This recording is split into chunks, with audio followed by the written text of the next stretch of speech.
போறப்பு தான் நல்லா ருசிச்சு சாப்பிட கிடைச்சது. ஹலோ வியூவர்ஸ், வெல்கம் டு சமைக்க போவது யாரு. இன்றைக்கி நம்ம என்ன பண்ண போகிறோம் அப்படின்னா, மெதுமது சப்பாத்தியும் வெள்ளை குருமாவும் பண்ண போகிறோம். வாங்க எப்படி பண்ணுறதுன்னு பார்க்கலாம். சப்பாத்திங்கிறது எப்போவுமே ரொம்ப சாஃப்டாக இருக்கணுங்க. 2 விரலில் பிக்கிற மாதிரி இருந்தால் அது சப்பாத்தி. சில வீட்டில் 5 விரலை எடுத்து முறுக்கு மாதிரி எடுத்து பிழிஞ்சு சாப்பிடுவாங்க. அப்படி நம்ம பண்ண போகிறதில்ல. இது ரொம்ப சாஃப்டாக இருக்க போகுது. டிப்ஸை மட்டும் பாருங்கள். அதுக்கப்புறம் குருமா எப்படி செய்யறதுன்னு நான் சொல்லித்தரேன். Okay, let's go. Okay, so நான் ஒரு 2 வீட்டுக்கு சேர்த்து பண்ணுறோம். அதனால் ஒரு 5 கப்பு கோதுமை மாவு வச்சுருக்கேன். இது என்ன பண்ணுங்கள், கொஞ்சம் 3/4 ஸ்பூன் உப்பு ஆட் பண்ணிக்கோங்க. நான் ஆட் பண்ணிட்டேன். ஸோ ஆட் பண்ணி நல்லா இந்த மாதிரி உப்பு எல்லா மாவுலையும் படுற மாதிரி நல்லா கலக்கி விட்டுக்கோங்க. அதுக்கு அடுத்த ஸ்டெப் நம்ம நெய் ஊற்றணும். ஓகே, நெய் ஒரு டேபிள் ஸ்பூன் ஊற்றுங்க.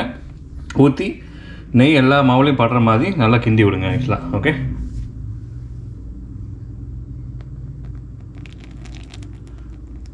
நெய் பிடிக்காதவங்க எண்ணெய் கூட சேர்த்துக்கலாம்.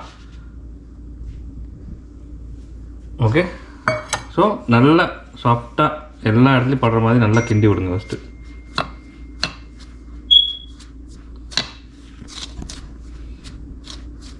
நான் 5 கப்பு கோதுமை மாவு போட்டிருக்கேன்.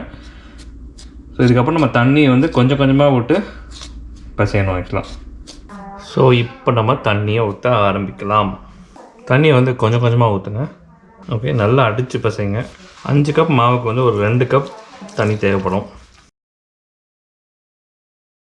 நீங்கள் பசையில் கையிலேருந்து எதுன்னு ஒட்டக்கூடாது. சப்பாத்தியும் சாஃப்டாக இருக்கும். ஓகே, அதுக்கு தான் நல்லா மெதுவாக வரணும் மாவு.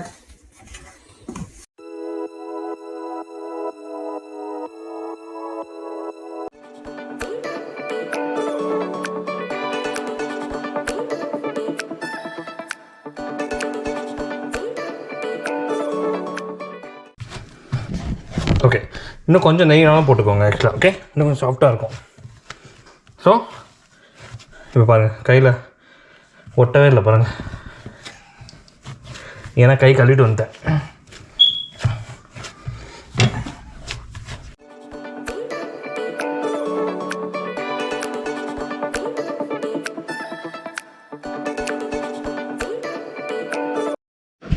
ஓகே, இந்த மாதிரி ஒரு பாத்திரத்தில் போட்டு நல்லா டைட்டாக மூடி வச்சுருங்க. ஒரு 1/2 அன் ஹவர் ஊறட்டும். குருமா பண்ணிவிட்டு வந்துடலாம்.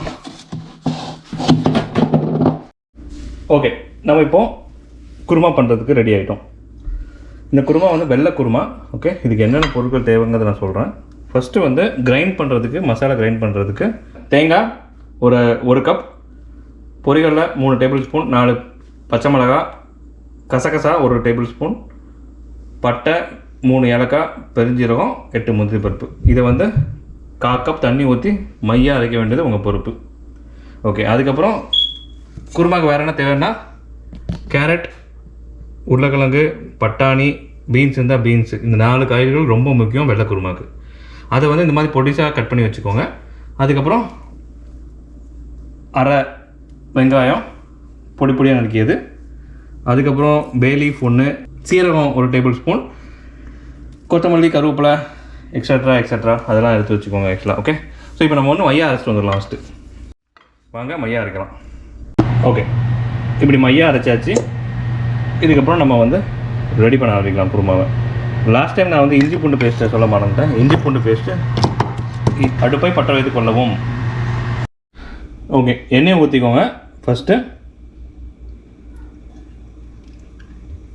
3 டேபிள் ஸ்பூன் எண்ணெய் ஊற்றிக்கோங்க. ஓகே, அதுக்கப்புறம் பே லீஃப், சீரகம் 1 டேபிள் ஸ்பூன் போட்டுட்டு கொஞ்சம் காய விடுங்க.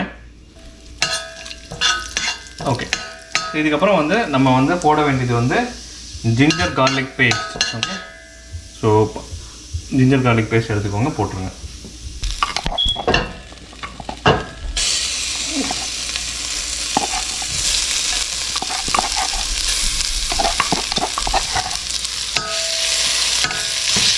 அப்புறம் ஒரு நிமிஷம் சாட்டே பண்ணுங்கள்.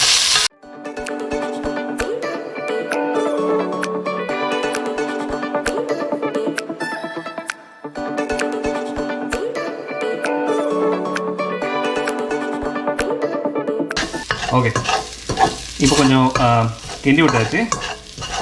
இதுக்கு அடுத்த ஸ்டெப் வந்து நீங்கள் வந்து நறுக்கி வைத்திருந்த வெங்காயத்தை உள்ளே போடுங்க.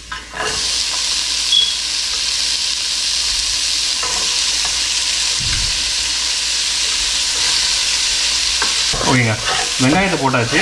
ஆஸ் யூஸ்வல் நம்மளோட ஃபார்முலா உப்பையும் போட்டுருங்க. கொஞ்சம் போட்டுட்டு கொஞ்சம் நேரம் சாட்டே பண்ணுங்க. ஆக்சுவலாக ஓகே, பொன்னிறமாக வரணும் வெங்காயம். கொஞ்சம் கருவேப்பிலையும் அதோட சேர்த்து போட்டுக்கோங்க. சரிங்களா?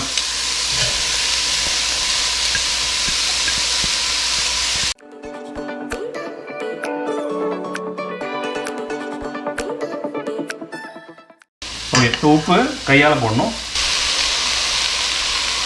உப்பு 1 ஸ்பூன். ஓகே, உள்ளே போட்டு கேள்வி விடுங்க.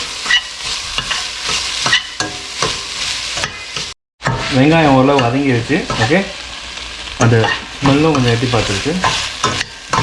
இதுக்கப்புறம் நம்ம வந்து கேரட், உருளைக்கிழங்கு, பட்டாணி இதை வந்து நான் பொடி பொடிச்சா கட் பண்ணி வச்சுருக்கேன். அதை உள்ளே போட்டுருவேன்.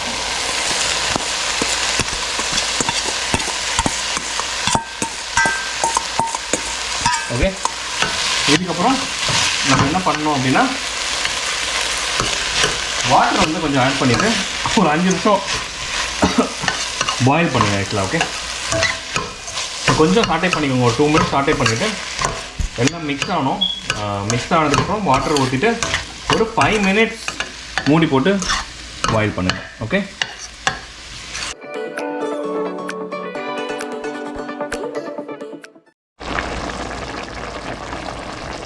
வேறு ஏதாவது மிக்ஸ் பண்ணிங்களான்னு பார்த்துக்கோங்க. கொத்தமல்லி ஒன்று தான் மிக்ஸ் ஆகிருக்கு, அது கடைசியாக போடணும். ஸோ இப்போ நான் இந்த பேஸ்ட்டை வந்து உள்ளே போட போகிறேன். இதில் முந்திரி பருப்புலாம் அதிகமாக போட்டுக்கிறதுனால வந்து இப்போ கட்டி ஆயிரும். ஸோ இன்னும் கொஞ்சம் தண்ணி ஊற்றி நம்ம கொதிக்க விடணும். அப்புறம் 2 மினிட்ஸ் ஸ்டார்ட்டே பண்ணுங்கள். ஓகே, வெள்ளையாக மாறிச்சு பார்த்தீங்களா? அதுதான் வெள்ளை குருமா. இது ரொம்ப முக்கியங்க. மஞ்சள் பொடி கிஞ்சப்பொடி போட்டுறாதீங்க ஆக்சுவலாக. ஓகே, ஏன்னா அப்புறம் கலர் ப்ராப்ளம் வந்துடும். வெள்ளை குருமா மஞ்சள் குருமாவாக மாறிடும்.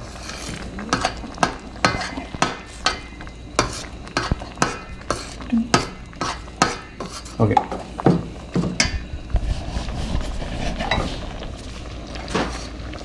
ஒரு 2 மினிட்ஸ் நல்லா இன்னும் சாட்டே பண்ணிவிட்டு அப்புறம் இது நல்லா கொதிக்க விட்டுறலாம். ஆக்சுவலாக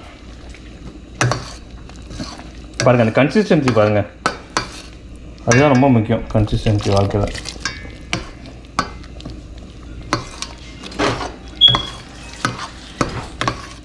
லைட்டாக மூடி வச்சுருங்க. ஒரு 1/2 அன் ஹவர் ஊறட்டும்.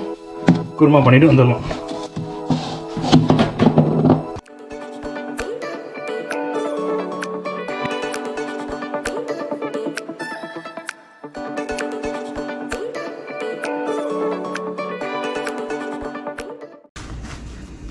துண்டா வெட்டிக்கலாம். ஓகே,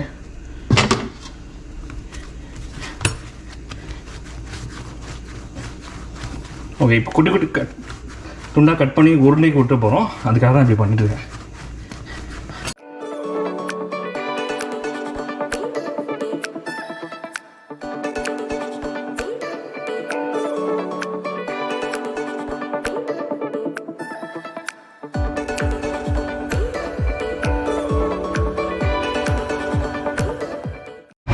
சப்பாத்தி வந்து ஒரு சைட் போட்டிருக்கேன். ஓகே, மேலே வந்து லைட்டாக கொஞ்சம் எண்ணெயை ஊற்றிக்கோங்க.